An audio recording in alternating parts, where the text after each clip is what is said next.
Quitter la colère. Cet après-midi, la sculpture d'une artiste française a été déboulonnée à Douala. Les personnes rassemblées autour dénoncent une entreprise d'autoglorification au détriment des héros camerounais. Les explications de Laurie Fachot. Elle n'aura tenu qu'une journée. Cette photo de 3 mètres de haut se voulait anticoloniale, mais elle a été mal perçue par la population. Une poignée d'activistes nationalistes, dont André Blaise Essama, l'a renversée ce jeudi. Nous, la jeunesse camerounaise, nous voulons une identité. Nous voulons nous référer au moins à une idole. Nous sommes dans un Cameroun où nous devons réhabiliter vraiment la mémoire de nos héros nationaux.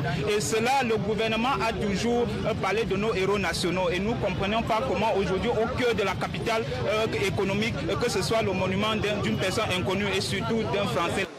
Certains Camerounais auraient préféré une œuvre rendant hommage à un héros de la lutte pour l'indépendance, par exemple. D'autres, au contraire, se montrent plus cléments. Voilà les excuses qu'une Française est venue publiquement. Ce n'est pas diplomatique, mais c'est une manière de la société civile pour présenter les excuses que, chers Camerounais, nous reconnaissons et les Camerounais ont cassé ces messages-là. Après avoir été jetée au sol, l'œuvre d'art éphémère a été retirée par les agents de la ville.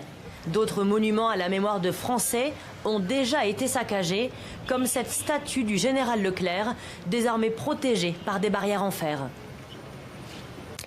Il est l'une des voix les plus fortes contre le franc CFA. Le Togolais Kako Nubukpo a été limogé de son poste de directeur de la francophonie économique et numérique à l'OIF, l'Organisation internationale de la francophonie.